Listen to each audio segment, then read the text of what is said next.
we have commissions out there, right? Okay. Why do we have a commission out there? Seriously, they're out there, and some of them get paid by taxpayer money. Some of them. So theoretically, they are out there to protect the. That's what it's supposed to be: protect the fighter. That's the most important thing. What kind of commission worth their salt that could call themselves a commission, that should even exist as a commission, would allow him, after that punishment, to fight again in December? Anything close to that? What's good, YouTube? It's your boy, Blue Blood Sports TV, back at y'all with another one. So, what you just heard was the voice of well-renowned Hall of Fame trainer and boxing colorful analyst and boxing pundit, boxing historian, Teddy Atlas, weighing in on this past weekend's highly anticipated, undisputed welterweight showdown between now former undefeated, unified WBA, WBC, IBF welterweight world champion superstar boxer who was widely considered to be top two, if not number one. He was definitely top five pound for pound best fighters in the world, in Errol the Truth Spence Jr. Errol Spence Jr. is now 28 wins, 1 loss, no draws, 22 big wins by way of knockout. He is 33 years of age, 5'9.5" with a 72-inch arm reach. He took on now undefeated 3-division world champion, former junior welterweight undisputed world champion, now the undisputed reigning welterweight world champion superstar boxer, who is widely considered and has been widely considered the number one best pound for pound fighter in the world for quite some time, and that's Terence Bud Crawford. Terence Crawford is now 40 wins, no losses, no draws, 31 big wins by way of knockout. He is 35 years of age, 5'8" with a 74-inch arm reach. With that said, they fought this past Saturday. This was a highly anticipated undisputed showdown. The world was anticipating this fight for years. This was the biggest fight of this decade, and it was the biggest fight in 40 years, since 1981, September 16th, when Sugar Ray Leonard took on Thomas the Hitman Hearns for undisputed in the two-belt era. This was for history. If Terence Crawford was to win, as he did, he would be the first male to be undisputed in 2 separate weight classes and the first welterweight to hold all 4 major sanction belts in the welterweight division, as he already became the first male and already the first boxer to hold all 4 major sanction belts in the junior welterweight division. And Terence Crawford was going to defeat Errol Spence, who was trying to attempt to be undisputed in the welterweight division. Well, this fight was anything but competitive. Terence Crawford ended up dominating this fight one-sided. Terence Crawford beat Errol Spence to a pulp. He dropped him 3 times and he stopped him in the 9th round. It was a dominating one-sided whooping. That's what it was. And many people felt for Errol Spence, including myself and many people around the world, as Errol Spence, both his eyes was closed, his nose was bleeding, his lip was bleeding. He took a lot of punishment in this fight. And so Teddy Atlas is speaking on Errol Spence, the competitor he is, the dog that he is. Even in this fight, he didn't stop coming. He got dropped, he got up, he kept coming. He got dropped, he got up, he kept coming. Even when the referee jumped in and stopped it, he was still on his feet, still trying to fight back. Right? And so with that said, Teddy Atlas is essentially saying that you have to save these fighters from themselves. And immediately following the fight, Errol Spence, in the post-fight, he stated, I want to run it back. We got to do the rematch.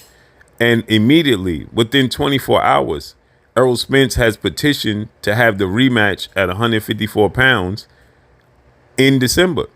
Okay? That's about 4 months out. We're in August. So you got August, September, October, November, and December. 4.5 months out. And it's being reported that they could fight December 9th. And so with that said, Errol Spence is saying, let's have it at 154, junior middleweight, as he struggled to make 147. And Terence Crawford is willing to oblige.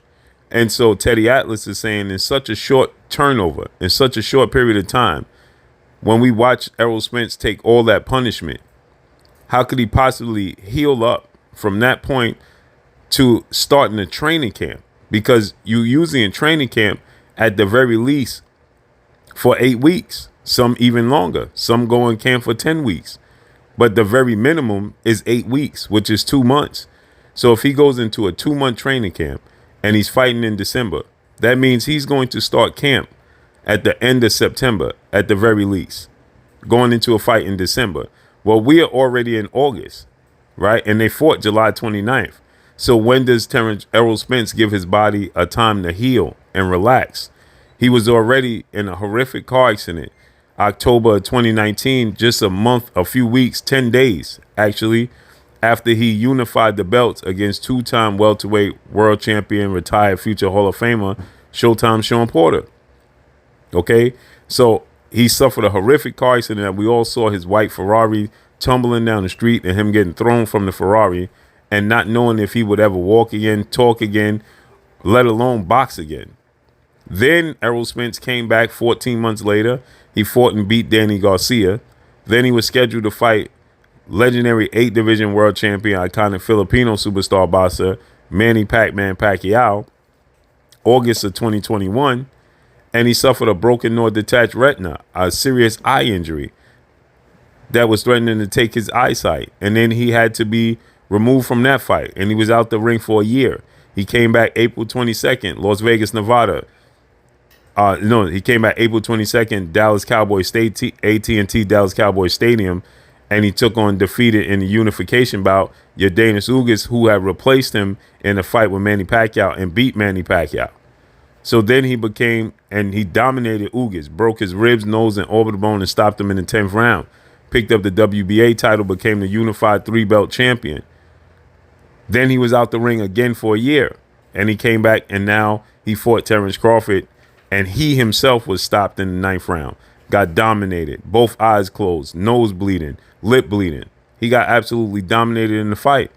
And now we're talking about a 4.5 months turnaround. He's going to be back in training camp, which means he's going to be back sparring. He's going to be back putting his body through a rigorous strength and condition training for a fight.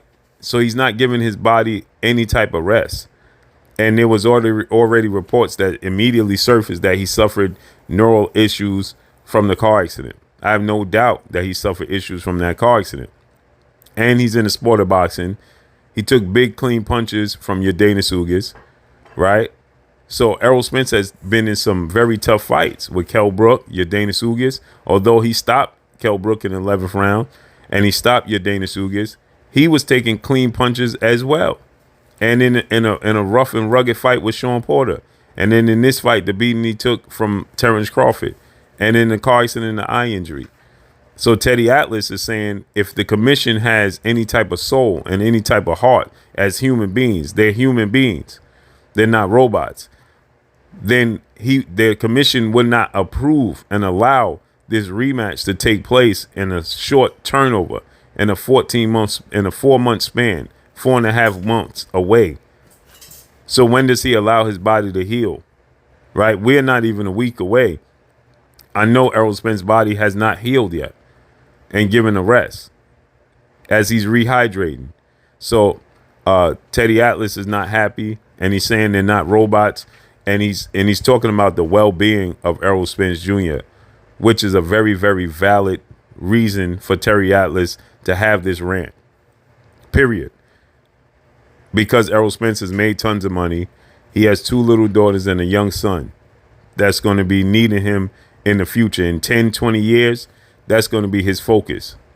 As my brother Fred Barbershop Conversations recently stated in the video he did, you're going to be a father a lot longer than you're going to be a fighter. And that's the truth. So with that said, I'm with Teddy Atlas 1,000%. I'm not against him having a rematch. I'm just against it happening in December. His body has not healed. He got to give his body a time to recover, a relaxing. But Errol Spence is a competitor. Errol Spence is a dog. Errol Spence wants his get back. Errol Spence can't accept his defeat, and he wants to move up to 154. Terence Crawford is obligated to give him the rematch, and so it looks like we're going to get it in December. So let's see how this unfolds and plays out moving forward. But that's all I got for y'all. Make sure you hit the like button. Drop a comment in the comment section. Let me know what y'all think. Y'all already know what it is. It's your boy Blue Blood Sports TV. Hate, like, comment, and subscribe. You haven't subscribed, hit the subscribe button. Hit the like button. Hit the bell icon to get all the new notification. Follow me on Instagram at Blue Blood Sports TV, all one word. Y'all already know what it is. Shout out to the entire LDBC. Shout out to Black Media Row. Make sure you like your shitty videos. That's all I got for y'all. Peace. This is Amanda, the real deal Serrano, and you're watching Blue Blood Sports TV.